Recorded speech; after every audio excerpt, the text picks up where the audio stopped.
ഓം gum ഗണപതയേ നമഃ. ഓം some സരസ്വത്യേ നമഃ. ഓം gum ഗുരുഭ്യോ നമഃ. ഓം ശ്രീ മാത്രേ നമഃ. ഓം ശ്രീ മഹാദേവ്യേ നമഃ. ഹരേ കൃഷ്ണ. എല്ലാ സജ്ജനങ്ങൾക്കും പാദനമസ്കാരം. ഇനി നമ്മൾ ഇന്ന് 41-ാമത്തെ ശ്ലോകം മുതൽക്കാണ് നോക്കേണ്ടത്. 41-ാമത്തെ ശ്ലോകം: ഭവാനി ഭാവനാഗമ്യ ഭവാരണ്യകുഠാരികാ ഭദ്രപ്രിയ ഭദ്രമൂർത്തിർഭക്ത സൗഭാഗ്യദായിനി. ഭവാനി, ഭവൻ എന്ന് പറഞ്ഞാൽ ശിവനാണ്. ഭവാനി, ശിവന്റെ പത്നിയായിട്ടുള്ളവളെ.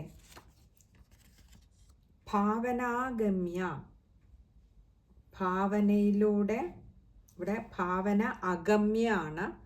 ഭാവനാഗമ്യ, ഭാവനയിലൂടെ. അഗമ്യ എന്ന് പറഞ്ഞാൽ പ്രാപിക്കുവാൻ പ്രയാസമുള്ളത്. അപ്പോൾ ഭാവനയിലൂടെ നമുക്ക് എത്തിച്ചേരുവാൻ പ്രയാസമുള്ള അല്ലെങ്കിൽ കഴിയാത്തതായിട്ടുള്ളവൾ, അതാണ് ഭാവനാഗമ്യ. മറ്റൊരു അർത്ഥം പറഞ്ഞാൽ ഭാവന എന്നുള്ളതിന് കർമ്മമാർഗം എന്നും അർത്ഥം പറയാറുണ്ട്.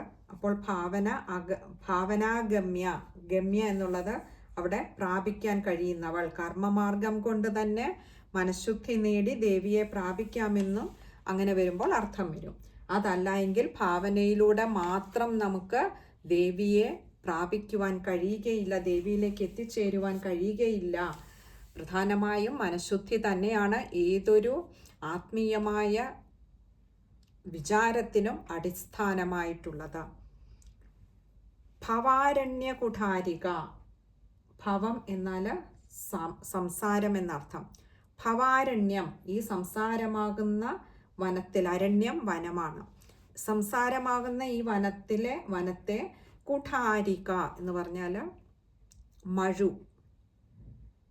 അപ്പോൾ ഈ സംസാരമാകുന്ന വനത്തിന് മഴുവായി തീർന്നവൾ എന്ന് പറഞ്ഞാൽ ഈ സംസാര സാഗരത്തിൽ നിന്നും ആ ഒരു മോചനം ലഭിക്കുന്നതിന്, അതിനെ ഭേദിക്കുന്നതിന് നമുക്ക് അനുകൂലയായി, അനുഗ്രഹമായി വർത്തിക്കുന്നവൾ.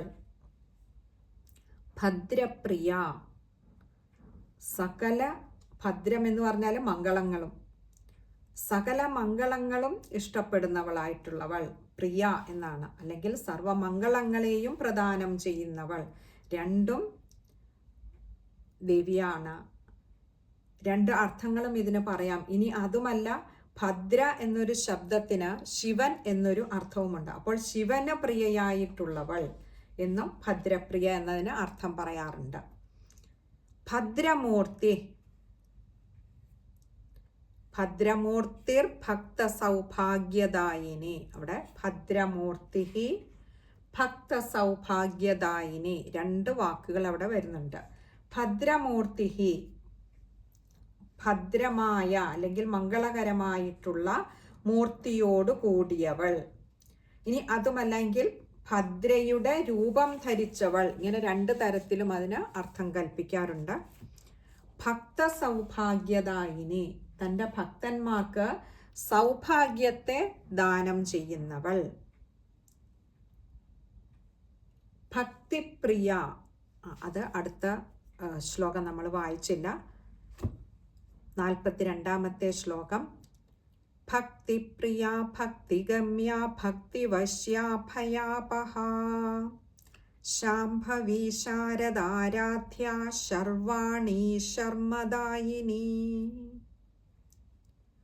ഭക്തിപ്രിയ, ഭക്തി പ്രിയമായവൾ. ഇനി അതുമല്ലെങ്കിൽ ഭക്തി കൊണ്ട് പ്രിയമുളവാകുന്നവൾ. അപ്പോൾ അമ്മയുടെ പ്രിയം ലഭിക്കണമെങ്കിൽ നമുക്ക് അമ്മയിൽ ഭക്തിയുടെ മാർഗത്തിലൂടെ ചരിക്കുകയേ വേണ്ടൂ. ഭക്തിഗമ്യ, ഭക്തി കൊണ്ട് മാത്രം ഗമിക്കുവാൻ കഴിയുന്നവൾ അല്ലെങ്കിൽ പ്രാപിക്കുവാൻ കഴിയുന്നവൾ. ഭക്തിവശ്യ, ഭക്തി കൊണ്ട് വശീകരിക്കപ്പെടേണ്ടവൾ. അപ്പോൾ ദേവിയുടെ അടുത്തേക്ക് എത്താനും ദേവിയെ പ്രാപിക്കുന്നതിനുമൊക്കെ ഭക്തി തന്നെയാണ് മുഖ്യമായ ഉപാധി. ഭയാപഹ, ഭയത്തെ അകറ്റുന്നവൾ. ശാംഭവി, ശംഭുവിൻ്റെ പത്നി. ശംഭു എന്ന് പറഞ്ഞാൽ സാക്ഷാൽ പരമശിവനാണ്. ശംഭു എന്നുള്ള വാക്കിന് ശുഭങ്ങളും സുഖങ്ങളും നൽകുന്നവനെന്നും അർത്ഥമുണ്ട്. അങ്ങനെ നോക്കുമ്പോൾ ശംഭുവിനെ ഭജിക്കുന്നവർക്ക് മാതാവായിട്ടുള്ളവൾ എന്നും അർത്ഥം പറയാറുണ്ട്. അപ്പോൾ ശംഭുവിൻ്റെ പത്നി എന്ന ഏറ്റവും ലളിതമായ അർത്ഥത്തിലൂടെ നമുക്ക് മുന്നോട്ട് പോകാം. ശാരദാരാധ്യ, ശാരദയാൽ ആരാധിക്കപ്പെടുന്നവൾ. ഇവിടെ ശാരദ എന്ന അർത്ഥത്തിന് സരസ്വതി ദേവി അല്ലെങ്കിൽ വാഗ്ദേവത എന്ന അർത്ഥമുണ്ട്. ഇതിനും അനേകം അർത്ഥങ്ങൾ ഈ പദത്തിന് പറയാറുണ്ട്. അങ്ങനെ സരസ്വതി ദേവിയാൽ ആരാധിക്കപ്പെടുന്നവൾ. അതുമല്ലെങ്കിൽ ശാരദ എന്നുള്ളതിന് വിദഗ്ധൻ അല്ലെങ്കിൽ സമർത്ഥൻ എന്നൊക്കെ അർത്ഥം പറയാറുണ്ട്. അങ്ങനെയുള്ള സാത്വിക പ്രധാനരായിട്ടുള്ള വിദഗ്ധന്മാരാൽ ആരാധിക്കപ്പെടുന്നവൾ, അതും ശാരദാരാധ്യയാണ്. ഇനി മറ്റൊരർത്ഥം പറയാറുള്ളത് മഹത്തായത്. ശാരദ് എന്ന് പറഞ്ഞാൽ മഹത്തായത്. അപ്പോൾ ശാരദ എന്ന് പറയുമ്പോൾ ആ എന്ന അക്ഷരത്തിന് വിഷ്ണു എന്നും ബ്രഹ്മാവെന്നും അർത്ഥം പറയാറുണ്ട്. അങ്ങനെ നോക്കുമ്പോൾ മഹാനുഭാവന്മാരായിട്ടുള്ള ബ്രഹ്മ, വിഷ്ണു, മഹേശ്വരന്മാരാൽ ആരാധിക്കപ്പെടുന്നവൾ എന്നും അർത്ഥം പറയാറുണ്ട്. അപ്പോൾ ശാരദാരാധ്യ എന്നതിന് പല അർത്ഥങ്ങൾ ആചാര്യന്മാർ പറയാറുണ്ട്. ശർവാണി, ശർവൻ എന്ന് പറഞ്ഞാൽ ശിവൻ എന്നർത്ഥം. ശർവാണി, ശിവന്റെ പത്നിയായിട്ടുള്ളവൾ, മഹിഷിയായിട്ടുള്ളവൾ. ശർമ്മദായിനി, ശർമ്മം എന്ന് പറഞ്ഞാൽ സുഖം എന്നാണ് അർത്ഥം. ഭൗതിക സുഖം മാത്രമല്ല, അവിടെ പാരത്രിക സുഖവും കൂടി ചേരുന്നതാണ് ശർമ്മം. അങ്ങനെയുള്ളപ്പോൾ ശർമ്മത്തെ ദാനം ചെയ്യുന്നവൾ, ശർമ്മദായിനി. ഇനി നമുക്ക് അടുത്തത് 43-ാമത്തെ ശ്ലോകമാണ്. ശാങ്കരി ശ്രീകരി സാധ്വി ശരചന്ദ്രനിഭാനന ശാതോദരി ശാന്തിമതി നിരാധാരാ നിരഞ്ജന. ശാങ്കരി, ശം എന്ന് പറഞ്ഞാൽ ആനന്ദം. ശാങ്കരി എന്ന് പറഞ്ഞാൽ ആനന്ദജനകമായിട്ടുള്ളതേതും പ്രദാനം ചെയ്യുന്നവൾ. ശ്രീകരി, ശ്രീയെ അല്ലെങ്കിൽ ഐശ്വര്യ സമൃദ്ധിയെ കൊടുക്കുന്നവൾ.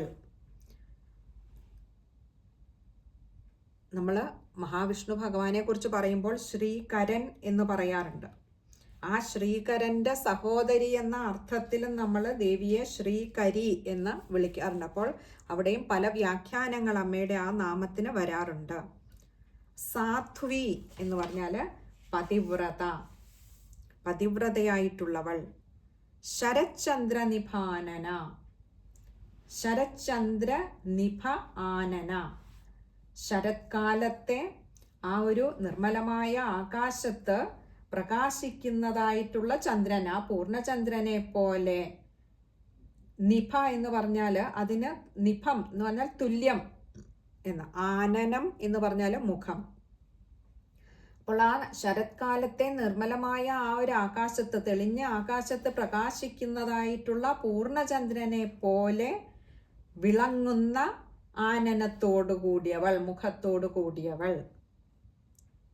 ശാതോദരി, ശാതം എന്ന് പറഞ്ഞാൽ കൃശം, ഒതുങ്ങിയത് എന്നർത്ഥം. ഉദരം എന്ന് പറഞ്ഞാൽ വയറ്. അപ്പോൾ ശാതോദരി എന്ന് പറഞ്ഞാൽ ഒതുങ്ങിയ വയറോട് കൂടിയവൾ. ഇവിടെ ആ സ്ത്രീ സൗന്ദര്യത്തിൻ്റെ ആ ഉത്തുംഗ ഭാവത്തെയാണ് അമ്മയുടെ ഈ ഒരു നാമത്തിലൂടെ വർണ്ണിച്ചിരിക്കുന്നത്. അതായത് സൗന്ദര്യത്തിൻ്റെ പൂർണ്ണത എവിടെയാണോ കാണേണ്ടത് അത് ദേവിയിൽ മാത്രമേ കാണാൻ കഴിയൂ. അതുകൊണ്ടിവിടെ ശതോദരി ശാന്തിമതി, ശാന്തിയോട് കൂടിയവൾ. നിരാധാര, ആധാരമില്ലാത്തവൾ.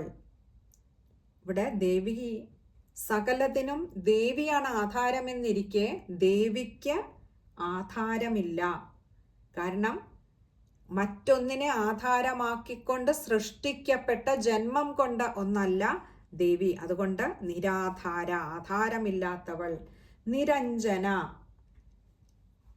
ഒന്നിലും ഒട്ടിപ്പിടിക്കാതെ നിസ്സംഗമായി നിലകൊള്ളുന്നവൾ.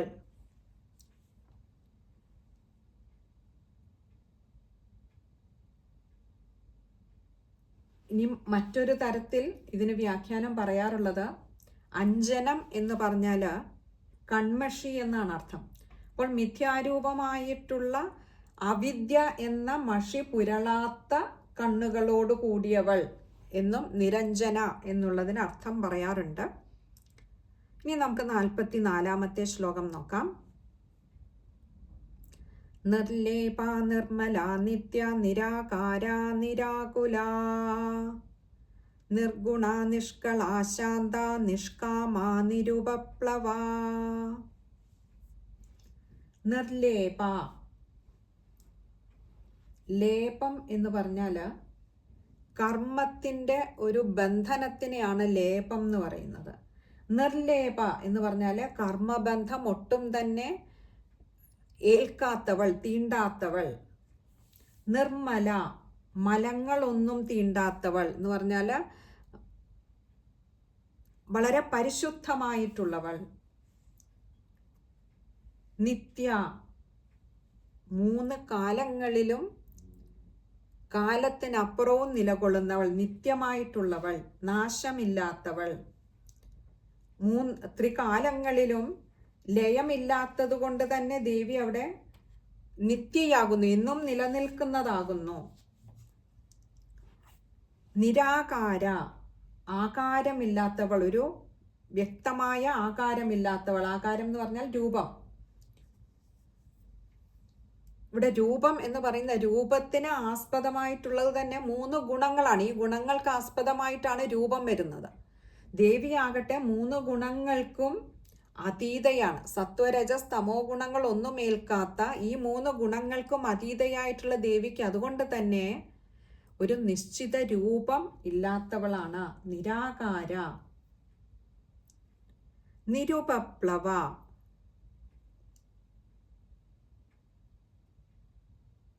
അല്ല നിരാകുല, ആകുലതകൾ ഇല്ലാത്തവൾ.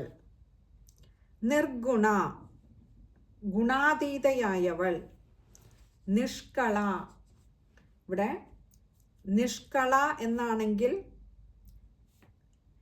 നിഷ്കള സ്വരൂപത്തോട് കൂടിയവൾ എന്ന് പറഞ്ഞാൽ ഒരു സഗുണ സ്വരൂപമല്ല, വ്യക്തമായ ഒരു രൂപം ഉള്ള ഒന്നല്ല ദേവിയുടേത്. നിർവചിക്കുവാനാവാത്തതായിട്ടുള്ള രൂപാതീതയായിട്ടുള്ള ശക്തി. ഇനി അതല്ല, നിഷ്കല എന്നാണെങ്കിൽ കലകളില്ലാത്തവൾ. കല എന്നാൽ അംശം. അപ്പോൾ കലകളില്ലാത്തവൾ എന്നും അവിടെ നിഷ്കല എന്നാണെങ്കിൽ അർത്ഥം വരുന്നു. അപ്പോൾ അവരവരുടെ ഗ്രന്ഥങ്ങളിൽ നിഷ്കള എന്നാണെങ്കിൽ നിഷ്കള സ്വരൂപത്തോട് കൂടിയവൾ, സകല ഭാവം ഇല്ലാത്തവൾ. നമുക്കൊരു വ്യക്തമായ രൂപത്തിൽ ഇതാണ് എന്ന് പറയാനാവില്ല. കാരണം അത് നമ്മുടെ ഭാവനയ്ക്കും സങ്കല്പങ്ങൾക്കും ഗ്രഹിക്കുവാനാകുന്നതിനും അപ്പുറമുള്ള ഒന്നാണ്. 3 കാലങ്ങളിലും നിലനിൽക്കുന്ന കാലത്തിനതീതമായ ഒരു ശക്തിവിശേഷമായതുകൊണ്ട് നിഷ്കള സ്വരൂപി. അതല്ല എങ്കിൽ നിഷ്കല എന്നാണെങ്കിൽ കലകളില്ലാത്തവൾ. കാരണം കല എന്ന് പറഞ്ഞാൽ അംശമാണ്. ഇവിടെ ബ്രഹ്മം തന്നെ തൻ്റെ അവയവമാണെന്ന സങ്കല്പത്തെ, ആ ഒരു നിർഗുണ ചിന്തയാണ് നിഷ്കല എന്ന നാമം കൊണ്ടിവിടെ അർത്ഥമാക്കുന്നത്. ശാന്ത എന്ന് പറഞ്ഞാൽ ശാന്തസ്വരൂപിണിയായുള്ളവൾ. നിഷ്കാമ, ഒന്നിനോടും ഒരു കാമനയും ഇല്ലാത്തവൾ. നിരുപപ്ലവ, ഉപപ്ലവം എന്ന് പറഞ്ഞാൽ നാശം. നീ എന്ന അക്ഷരത്തിന് അതിശയകരമായി എന്നൊരു അർത്ഥവും കൂടിയുണ്ട്. അപ്പോൾ അതിശയകരമായി നാശങ്ങൾക്കെല്ലാം മീതെ നിലകൊള്ളുന്നവൾ. മറ്റൊരർത്ഥം പറയാറുള്ളത് വളരെ നിഗൂഢമായിട്ടുള്ളവളാണ്, അതിശയകരമായിട്ട് ഒളിഞ്ഞിരിക്കുന്നതാണ്. പിന്നൊന്ന് പറയാറുള്ളത് ഉപ എന്നാൽ സമീപം എന്നൊരർത്ഥമുണ്ട്. പ്ലവം എന്നാൽ ആ ഒരു ഒഴുക്ക്, പ്രവാഹം. അപ്പോൾ അത്ഭുതകരമായിട്ട് അടുക്കലേക്ക് ആ അമൃതധാരയൊഴുക്കുന്നവൾ, അമ്മയെ ആശ്രയിക്കുന്നവരിലേക്ക് അമ്മ അമൃതധാരയൊഴുക്കുന്നവളാണ്. അതും നിഗൂഢമാണ്. അമ്മയുടെ ആ ഒരു അനുഗ്രഹത്തിൻ്റെ പ്രവാഹം അതെങ്ങനെ ഏതു വഴി വരുന്നു എന്ന് പ്രവചിക്കുക വയ്യ. അമ്മ എങ്ങനെയാണ് അനുഗ്രഹിക്കുക എന്ന് പ്രവചിക്കുക വയ്യ. അങ്ങനെ പല അർത്ഥങ്ങൾ നിരുപപ്ലവ എന്ന വാക്കിന് ആചാര്യന്മാർ പറയാറുണ്ട്. ഇനി അടുത്തത് 45-ാമത്തെ ശ്ലോകമാണ്. നിത്യമുക്ത നിർവികാര നിഷ്പ്രപഞ്ച നിരാശ്രയ നിത്യശുദ്ധ നിത്യബുദ്ധ നിരവധ്യ നിരന്തര. നിത്യമുക്ത എന്നും ഈ പ്രാപഞ്ചികമായ ബന്ധങ്ങളിൽ നിന്നും മുക്തയായിരിക്കുന്നവൾ. നിർവികാര, വികാരം എന്ന് പറഞ്ഞാൽ മാറ്റം എന്നൊരർത്ഥവും കൂടിയുണ്ട്. അപ്പോൾ വികാരഭേദങ്ങളില്ലാത്തവൾ, മാറാത്ത വസ്തുവായി നിലകൊള്ളുന്നവൾ. നിഷ്പ്രപഞ്ച,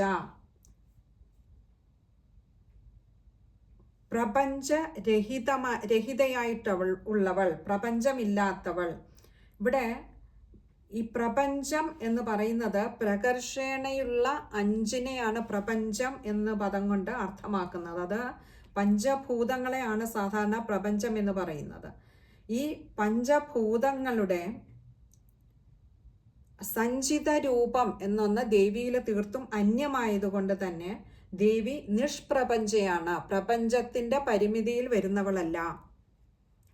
നിരാശ്രയ, മറ്റൊരു ആശ്രയ വസ്തുവിനെ അവലംബിക്കാത്തവൾ, അല്ലെങ്കിൽ എല്ലാത്തിനും ആശ്രയഭൂതയായിട്ടുള്ള ദേവിക്ക് മറ്റൊന്നും ആശ്രയമായിട്ടില്ലാത്തവൾ, ആശ്രയിക്കാത്തവൾ.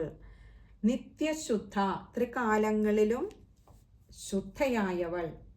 നിത്യബുദ്ധ, നിത്യമായ ശുദ്ധബുദ്ധ സ്വരൂപത്തോടു കൂടിയവൾ, അല്ലെങ്കിൽ ശുദ്ധ ബുദ്ധിയോട് കൂടിയവൾ. നിരവധ്യ, അവധ്യം എന്ന് പറഞ്ഞാൽ നിന്ദ്യമായിട്ടുള്ളവൾ. നിരവധ്യം എന്ന് പറഞ്ഞാൽ വന്ധ്യയായവൾ. അപ്പോൾ നിരവധ്യ എന്ന് പറഞ്ഞാൽ അവധ്യയല്ലാത്തവൾ, അതല്ല എങ്കിൽ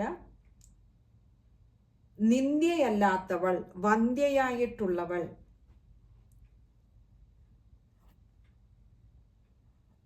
നിരന്തര, അന്തരമില്ലാത്ത മട്ടിൽ ഇടതൂർന്ന് എങ്ങും നിറഞ്ഞു നിൽക്കുന്നവൾ. അന്തരം എന്ന് പറഞ്ഞാൽ വിടവ് അല്ലെങ്കിൽ ഒരു ഭേദം. ഇവിടെ നിരന്തര എന്നാണ് പറഞ്ഞത്. യാതൊരു വിടവുമില്ലാതെ എങ്ങും നിറഞ്ഞു നിൽക്കുകയാണ്. ദേവിയുടെ ആ ഒരു സർവവ്യാപക ഭാവമാണ് ഈ ഒരു പദത്തിലൂടെ നമുക്ക് കാണിച്ചു തരുന്നത്. ഇനി 46-ാമത്തെ ശ്ലോകമാണ്. നിഷ്കാരണ നിഷ്കളങ്ക നിരുപാധിർനിരീശ്വര നീരാഗാരാഗമദന നിർമ്മദാമദനാശിനി. നിഷ്കാരണ, കാരണരഹിതയായിട്ടുള്ളവൾ. സകലത്തിനും കാരണഭൂതയായിട്ടുള്ള ദേവിക്ക് മറ്റൊരു കാരണം ഇല്ല ദേവിയുടെ നിലനിൽപ്പിന്. നിഷ്കളങ്ക, കളങ്കം അഥവാ പാപം ഒട്ടും ഏൽക്കാത്തവൾ, കളങ്കമില്ലാത്തവൾ. നിരുപാധിർനിരീശ്വര, നിരുപാധി, നിരുപാധി എന്ന് പറഞ്ഞാൽ ഉപാധിയൊന്നുമില്ലാത്തവൾ.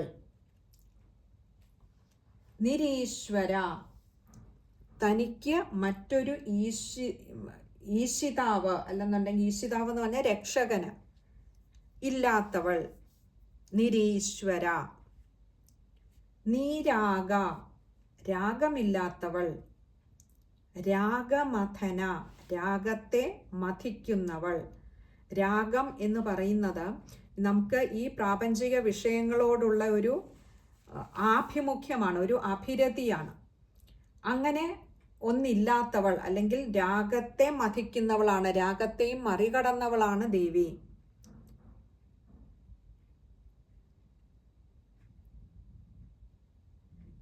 നിർമ്മത മതം ഇല്ലാത്തവൾ.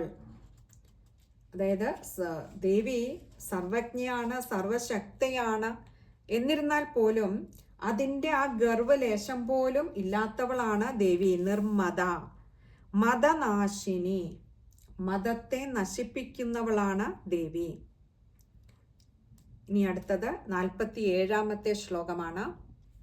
നിശ്ചിന്ത നിരഹങ്കാര നിർമോഹാമോഹനാശിനി നിർമ്മമാ മമതാഹന്ത്രി നിഷ്പാപാപാപനാശിനി.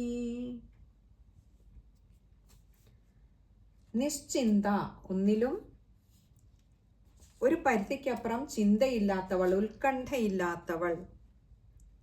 നിരഹങ്കാര അഹങ്കാരം ഇല്ലാത്തവൾ. ഈ അഹങ്കാരം എന്ന് പറയുന്നത് തന്നെ ഞാനും എൻ്റേതും എന്നുള്ള ഭാവം വരുന്നിടത്താണ് അഹങ്കാരം ഉണ്ടാവുന്നത്. ദേവിയെ സംബന്ധിച്ചിടത്തോളം ദേവിയുടേതല്ലാത്തതായിട്ടൊന്നും ഇവിടെ ഇല്ലാത്തത് കൊണ്ട് തന്നെ ദേവിക്ക് അഹങ്കാരം എന്നൊന്നില്ല. ഈ അഹങ്കാരം തന്നെ പലപ്പോഴും നമുക്കറിയാം 3 ഗുണങ്ങളിൽ അടിസ്ഥാനം ആയിട്ടുള്ളതാണ്. സാത്വിക അഹങ്കാരമുണ്ട്, രാജസാഹങ്കാരമുണ്ട്, താമസാഹങ്കാരമുണ്ട്. ഈ 3 തലത്തിൽ നോക്കിയാലും ദേവിയെ സംബന്ധിച്ചിടത്തോളം ഈ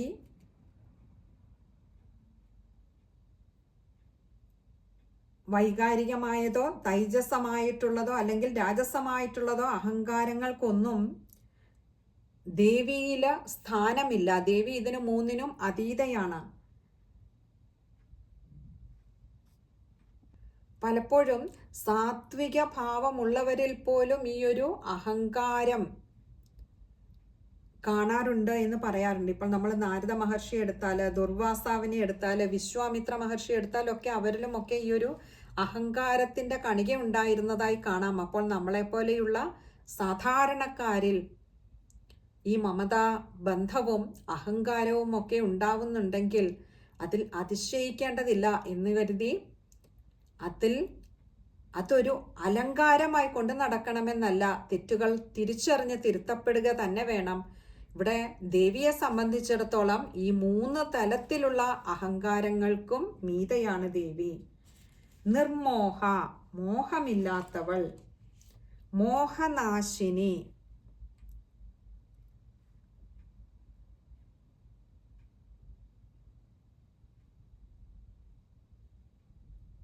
മോഹത്തെ നശിപ്പിക്കുന്നവൾ. നിർമ്മമ ഒരു മമത ഇല്ലാത്തവൾ. അതാണ് ആദ്യം അഹങ്കാരത്തിനോട് ചേർത്ത് നമ്മൾ പറഞ്ഞു ഞാനെന്നും എൻ്റേതെന്നുമുള്ള ഒരു മമതയില്ലാത്തവൾ. മമതാഹന്ത്രി മമതയെ ഹനിക്കുന്നവൾ. നിഷ്പാപ പാപമില്ലാത്തവൾ. പാപനാശിനി പാപത്തെയൊക്കെ നശിപ്പിക്കുന്നവൾ. ഭക്തന്മാരുടെ സകല പാപങ്ങളെയും എരിച്ചു കളയുന്നവളാണ് ജഗദംബിക. ഇനി നമുക്ക് 48-ാമത്തെ ശ്ലോകമാണ്. നിഷ്ക്രോധ ക്രോധശമനി നിർലോഭാലോഭനാശിനി നിസ്സംശയ സംശയഗ്നി നിർഭവാഭവനാശിനി. നിഷ്ക്രോധ ക്രോധമില്ലാത്തവൾ. പലപ്പോഴും ക്രോധത്തിന് കാരണമായി ഭവിക്കുന്നത് കാമമാണ്, ആഗ്രഹങ്ങളാണ്. ആഗ്രഹങ്ങൾ സാധിക്കാതെ വരുമ്പോൾ, നമ്മുടെ പ്രതീക്ഷയ്ക്കനുസരിച്ച് പലതും നടക്കാതെ വരുമ്പോൾ ആണ് നമുക്ക് കോപമുണ്ടാകുന്നത്. ഇവിടെ ദേവിയെ സംബന്ധിച്ചിടത്തോളം കാമവും ക്രോധവും ഒക്കെ രജോ ഗുണത്തിൽ പെടുന്നവയാണ്. 3 ഗുണങ്ങൾക്കും അതീതയായിട്ടുള്ള ദേവിയിൽ ക്രോധം ഇല്ല തന്നെ. ക്രോധശമനി, തൻ്റെ ഭക്തരിലെ ക്രോധത്തെയൊക്കെ ശമിപ്പിക്കുന്നവളാണ്. നിർലോഭ, ലോഭമില്ലാത്തവൾ. ലോഭം എന്ന് പറയുന്ന നമുക്കറിയാം അഷ്ടരാഗങ്ങളിലെയും ഷഡ്വൈരികളിലെയും ഒന്നാണ്. അഷ്ടരാഗങ്ങൾ എന്ന് പറയുമ്പോൾ കാമക്രോധ ലോഭമോഹ മദമാത്സര്യ ഡംഭ അസൂയകൾ ചേരുന്നതാണ് അഷ്ടരാഗങ്ങൾ. ഷഡ്വൈരികൾ എന്ന് പറയുമ്പോൾ നമുക്ക് നമ്മുടെ ഉള്ളിലെ തന്നെ ശത്രുഭാവത്തിൽ വർത്തിക്കുന്നവയാണ് കാമക്രോധ ലോഭമോഹ മദമാത്സര്യങ്ങൾ. അപ്പോൾ ഈ രണ്ടിലും പെടുന്നതാണ് ലോഭം. ദേവിയാകട്ടെ നിർലോഭ, ലോഭം ഒട്ടുമില്ലാത്തവളാണ്. ലോഭനാശിനി, തൻ്റെ ഭക്തന്മാരിലെ ലോഭചിന്തയെ നശിപ്പിക്കുന്നവളാണ്. നിസ്സംശയ, സംശയമില്ലാത്തവളാണ്. സംശയഗ്നി, സംശയങ്ങളെ ഹനിക്കുന്നവളാണ്. നിർഭവ, ഭവ എന്ന് പറഞ്ഞാൽ ഉണ്ടായത്. നിർഭവ, ഉൽപ്പത്തിയില്ലാത്തവൾ. ദേവിയാകട്ടെ ആദ്യന്തവിഹീനയാണ്, നിത്യസ്വരൂപിണിയാണ് ദേവി. ഭവനാശിനി, ഭവം എന്ന് പറയുന്നത് ഈ സംസാരം, ജനന മരണാദി രൂപമായിട്ടുള്ള ഈ സംസാരത്തെ നാശിനി, നശിപ്പിക്കുന്നവളാണ്. ഈ സംസാര ദുഃഖത്തെ തന്നെ നശിപ്പിക്കുന്നവളാണ് ദേവി. ഇനിയും 49ാമത്തെ ശ്ലോകമാണ്. നിർവികൽപ നിരാബാധ നിർഭേദാഭേദനാശിനി നിർനാശാ മൃത്യുമഥനി നിഷ്ക്രിയ നിഷ്പരിഗ്രഹ. നിർവികൽപ, വികൽപ്പ വിചാരങ്ങൾ ഒട്ടും ഇല്ലാത്തവൾ. വികൽപ്പം എന്ന് പറയുന്നത് സൂക്ഷ്മത്തിൽ അല്ലെങ്കിൽ പരമാർത്ഥതയിൽ ഇല്ലാത്തതും എന്നാൽ ഉണ്ടെന്ന് തോന്നിപ്പിക്കുന്നതുമാണ് വികൽപ്പം എന്ന് പറയുന്നത്. സത്യത്തിൽ ഈ പ്രപഞ്ചം ഉണ്ടോ എന്ന് ചോദിച്ചാൽ നമ്മുടെ ചിന്തകളിൽ മാത്രമാണ് പ്രപഞ്ചത്തിന് നിലനിൽപ്പുള്ളത്. ഇല്ലെങ്കിൽ ഇതൊക്കെ സർവവ്യാപിയായിട്ടുള്ള ഒരു ചൈതന്യം മാത്രമാണ് ഇവിടെയുള്ളത്. പ്രപഞ്ചം എന്നത് നമ്മുടെ ചിന്താമണ്ഡലത്തിൽ, നമ്മുടെ ചിന്തയുടെ സൃഷ്ടിയിൽ സൃഷ്ടിക്കപ്പെടുന്ന ഒന്നാണ്. ആ ചിന്തകളുടെ ലോകം എന്ന് അവസാനിക്കുന്നുവോ അന്ന് നമ്മളും ഈ ഒരു സർവയിടവും നിറഞ്ഞു നിൽക്കുന്നതായിട്ടുള്ള ചൈതന്യത്തിൻ്റെ ഭാഗമാകുന്നു. അപ്പോൾ ഈ ശരീരത്തിൽ ഇരിക്കുമ്പോൾ മായയിൽ പെടുന്നത് കൊണ്ട് തന്നെ പ്രപഞ്ചമുണ്ട് എന്ന് തോന്നുന്നു. എന്നാൽ ശരീരം ഏതു നിമിഷം ഉപേക്ഷിക്കുന്നുവോ മായയുടെ പിടിയിൽ നിന്നും മുക്തരായി ആ സർവവ്യാപിയായിട്ടുള്ള എല്ലായിടവും നിറഞ്ഞു നിൽക്കുന്നതായിട്ടുള്ള ഒരു ചൈതന്യത്തിൻ്റെ അംശമായി വീണ്ടും മാറുന്നു. കടലിൽ നിന്നും ഒരു കപ്പ് വെള്ളമെടുത്ത് പല നിറത്തിലും വർണ്ണത്തിലുമുള്ള പാത്രങ്ങളിൽ സൂക്ഷിക്കുമ്പോൾ അത് ഏതൊരു പാത്രത്തിലാണോ നിലകൊള്ളുന്നത് അതിൻ്റെ നിറവും ഭാവവും ആകൃതിയും കൈക്കൊള്ളുന്നത് പോലെ, എന്നാൽ തിരികെ അത് കടലിൽ ഒഴിച്ചാൽ അത് കടലിൻ്റെ ഭാഗമായി മാറുന്നത് പോലെ വ്യത്യസ്തമായ ശരീരങ്ങൾ സ്വീകരിച്ച് നമ്മൾ ഓരോരുത്തരും ഒരേ ചൈതന്യത്തിൻ്റെ അംശം പല രൂപത്തിലും നിറത്തിലും ഭാവത്തിലും ഗുണത്തിലും സ്വഭാവത്തിലും കാണപ്പെടുന്നു. അത് ഈ മായയുടെ പിടിയിൽ പെടുന്നത് കൊണ്ടാണ്. ഇവിടെ ആ വികൽപ്പ വിചാരം പരമാർത്ഥത്തിൽ ഉള്ളത് എന്താണെന്നറിയാതെ വ്യാവഹാരിക തലത്തിൽ സഞ്ചരിക്കുന്നത് കൊണ്ട് തന്നെ വികൽപ്പ വിചാരം സർവ സൃഷ്ടികളിലും കാണാം, സർവചരാചരങ്ങളിലും കാണാം. എന്നാൽ അമ്മയ്ക്കാകട്ടെ അമ്മ നിർവികൽപ്പ, അമ്മയ്ക്ക് ആ ഒരു വികൽപ്പ ചിന്തയില്ല. വികൽപ്പം അമ്മയെ ബാധിക്കുന്നതേയില്ല. നിരാബാധ, ഒന്നിനാലും ബാധിക്കപ്പെടാത്തവൾ. നിർഭേദ, ഒരു ഭേദബുദ്ധിയുമില്ലാത്തവൾ. ഭേദനാശിനി, ഈ ഭേദബുദ്ധി ഭക്തന്മാരിൽ ഉണ്ടാകുന്ന ഈ ഭേദബുദ്ധിയെ അത് വാസനാജന്യമായിട്ടുള്ളതാണ്. ജന്മജന്മാന്തരങ്ങളായി ആർജിച്ചു കൊണ്ടുവന്നിരിക്കുന്ന വാസനകളിൽ അധിഷ്ഠിതമായിട്ടാണ് ഈ ഭേദചിന്തയുണ്ടാവുന്നത്. അതിനെ ഉന്മൂലനം ചെയ്യുന്നവൾ. നിർനാശ, നാശമില്ലാത്തവൾ. മൃത്യുമഥനി, മൃത്യുവിനെ മഥനം ചെയ്യുന്നവൾ, മഥിക്കുന്നവൾ. നിഷ്ക്രിയ, യാതൊരു ക്രിയകളും ഇല്ലാത്തവൾ. ആത്മസ്വരൂപിണിയായിട്ടുള്ള അമ്മയ്ക്ക് ഈ കർമ്മങ്ങളൊന്നും തന്നെയും ബാധകമല്ല. അപ്പോൾ നമുക്ക് തോന്നാം, സൃഷ്ടിസ്ഥിതി സംഹാരങ്ങളൊക്കെ നടത്തുന്ന അമ്മ അതും കർമ്മങ്ങളല്ലേ എന്നൊരു ശങ്ക നമ്മുടെ ഉള്ളിൽ ഉണ്ടാവാം. നമ്മൾ സുഗന്ധമുള്ള ഒരു പുഷ്പം വിരിയുമ്പോൾ അതിൽ നിന്നും ആ സുഗന്ധം ലോകമെമ്പാടും പരക്കുന്നുണ്ട്. അത് ആ പുഷ്പം ചെയ്യുന്ന ഒരു കർമ്മമല്ല, അത് സ്വാഭാവികമായ സഹജമായിട്ടുള്ള ഒന്നാണത്. അവിടെ പ്രത്യേകിച്ച് പുഷ്പം യാതൊരു കർമ്മവും ചെയ്യുന്നില്ല. അപ്പോൾ ആ പുഷ്പത്തിൽ നിന്നും സുഗന്ധം പ്രവഹിക്കുന്നത് പോലെ സൃഷ്ടിസ്ഥിതികൾക്ക് ഇരിപ്പിടമായിട്ടുള്ള അമ്മയിൽ നിന്നും ഈ കർമ്മങ്ങളൊക്കെ അങ്ങനെ സഹജമായി നടന്നു മാറുക മാത്രമാണ് ചെയ്യുന്നത്. അമ്മ കർമ്മങ്ങൾക്ക് അതീതയാണ്, നിഷ്ക്രിയയാണ്. കർമ്മബന്ധത്തിൽ അമ്മ പെടുന്നില്ല. നിഷ്പരിഗ്രഹ, അമ്മ സ്വയം പൂർണ്ണയും അതുകൊണ്ട് തന്നെ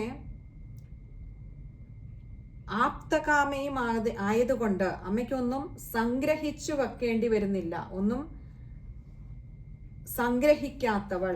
ഇവിടെ നിഷ്പരിഗ്രഹ, പരിഗ്രഹം എന്ന് പറയുന്നത് സാധാരണ ഭാര്യ, പുത്രാദികള്, ധനധാന്യങ്ങളൊക്കെയാണ് പരിഗ്രഹം എന്നതുകൊണ്ട് ഉദ്ദേശിക്കുന്നത്. ഇവിടെ അമ്മയെ സംബന്ധിച്ചിടത്തോളം അമ്മയ്ക്കൊന്നും തന്നെയും ഇങ്ങനെ പരിഗ്രഹിച്ചു വെക്കേണ്ടി വരുന്നില്ല. ദേവിക്ക് ഇതൊന്നും ബാധകമല്ല. കാരണം ഉണ്ടെന്ന് കൽപ്പിക്കുന്നതൊക്കെ അമ്മയുടെ കൽപ്പന മാത്രമാണ്. ഇനി അടുത്തത് 50-ാമത്തെ ശ്ലോകമാണ്. നിസ്തുലാ നീല ചികുരാ നിരപായാ നിരത്യയാ ദുർലഭാ ദുർഗമാ ദുർഗാ ദുഃഖഹന്ത്രീ സുഖപ്രദാ. നിസ്തുല, തനിക്ക് തുല്യമായി, തുല എന്ന് പറഞ്ഞാൽ തുല്യമായി, സാദൃശ്യം വരുന്ന, മറ്റു യാതൊന്നും തന്നെയും ഇല്ലാത്തവൾ. നീല ചികുര, ചികുരം എന്ന് പറഞ്ഞാൽ മുടി. നീല ചികുര, നീലിമയാർന്ന ആ ചികുരഭാരത്തോട് കൂടിയവൾ, കേശഭാരത്തോട് കൂടിയവൾ. നിരപായ, ഒരപായവും ഏൽക്കാത്തവൾ. നിരത്യയ, അത്യയം എന്ന് പറഞ്ഞാൽ നാശമാണ്. നിരത്യയ എന്ന് പറഞ്ഞാൽ യാതൊരു തരത്തിലുള്ള നാശവും ഇല്ലാത്തവൾ, അല്ലെങ്കിൽ അതിക്രമിക്കാൻ പറ്റാത്തവൾ. ഇനി മറ്റൊരർത്ഥം പറഞ്ഞാൽ അനശ്വര എന്നർത്ഥം. ദുർലഭ, നമുക്ക് ലഭിക്കുവാൻ വളരെ പ്രയാസമുള്ളതായിട്ടുള്ള, വളരെ ക്ലേശിച്ചു മാത്രം ലഭിക്കുവാൻ കഴിയുന്നതായിട്ടുള്ള. ദുർഗമ, ആരുടെ അടുത്തെത്താനാണോ നന്നേ പ്രയാസപ്പെടേണ്ടത് ആ ദേവി. ഇവിടെ അങ്ങനെ ദുർഗമ എന്ന് എടുത്തു പറയുവാൻ കാരണം യോഗിമാർക്ക് പോലും ദേവിയെ അത്ര എളുപ്പത്തിൽ പ്രാപിക്കുവാൻ കഴിയുന്നതല്ല. അപ്പോൾ അങ്ങനെ വളരെ പ്രയാസപ്പെട്ടു മാത്രം എത്താൻ കഴിയുന്നതാണ് ദേവി. ദുർഗ, ഇവിടെ ദുർഗാദേവി എന്നുള്ള അർത്ഥത്തിലാണ് ദുർഗ എന്ന് പറഞ്ഞിരിക്കുന്നത്. അതിനും ഒരുപാട് അർത്ഥങ്ങൾ ചിന്തിക്കാറുണ്ട് ആചാര്യന്മാര്. ദുഃഖഹന്ത്രി, ദുഃഖത്തെ ഹനിക്കുന്നവൾ. സുഖപ്രദ,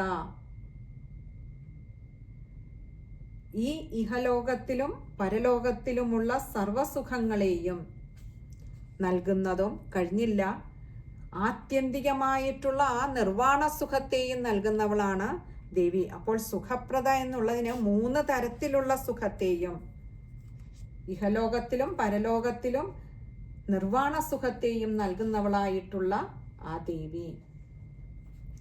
ഇനി നമുക്ക് 51-ാമത്തെ ശ്ലോകമാണ്. അത് നമുക്ക് അമ്മ അനുഗ്രഹിച്ചാൽ അടുത്ത സത്സംഗത്തിൽ കാണാമെന്ന് കരുതുന്നു. ഹരേ കൃഷ്ണ. സർവത്ര ദേവീ നാമ സങ്കീർത്തനം. ശ്രീ മഹാദേവ്യൈ